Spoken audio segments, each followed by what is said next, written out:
গত 17 বছর যাবৎ যে কোনো প্রকল্প প্রণয়নে অস্বাভাবিকভাবে এটার ব্যয় বৃদ্ধি করা হতো।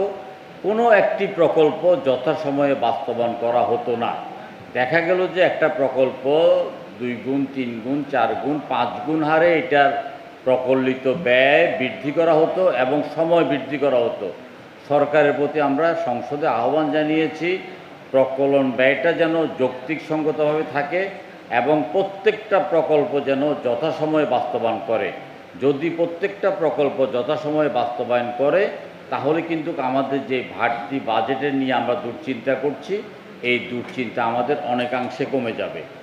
আর অপচয় রোধের কথা বলেছি, আমাদের মাননীয় প্রধানমন্ত্রী অত্যন্ত মিতব্যয়ী। আমরা এমনিই বলি অপচয়কারীরা শয়তানের ভাই। ইতিমধ্যে আপনারা জেনেছেন যে তিনি 150 টাকার মধ্যে তিনি তার লাঞ্চ করেন এবং যারা ওনার সাথে দেখা করতে যান তাদেরও 150 টাকার মধ্যে তিনি লাঞ্চ করান। তার পিতাও মিতব্যয়ী ছিলেন। তো মিতব্যয়ীটা অবশ্যই আমাদের একান্ত কাম্য।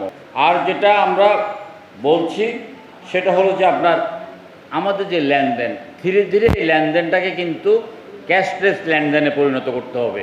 আমাদের অর্থনীতির শতকরা 80% অর্থ কিন্তু আমাদের মূল অর্থনীতিতে কোনো অবদান রাখতে পারছে না।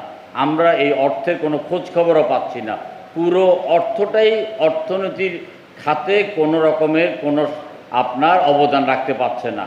অনেক ব্যবসায়ী আছে, অনেক ব্যক্তিবর্গ আছে যারা আয়কর দিতে পারে, তাদেরকে আয়করে আনা যায় না, অথবা আয়কর বিভাগের নানা রকমের অসঙ্গতি এবং হয়রানির কারণে এই আয়করটা দিতে ব্যাপারে আমাদের মধ্যে নিরুৎসাহিত করা হচ্ছে। আয়করের জালকে আরও বিস্তৃত করে আমরা আয়করটাকে একটা সহনশীল পর্যায়ে এনে যারা আয় করবেন তারা আয়কর দেবেন এবং যারা আয়কর নেবেন তারা সততার সাথে, নিষ্ঠার সাথে আয়কর বিভাগকে পরিচালনা করবেন।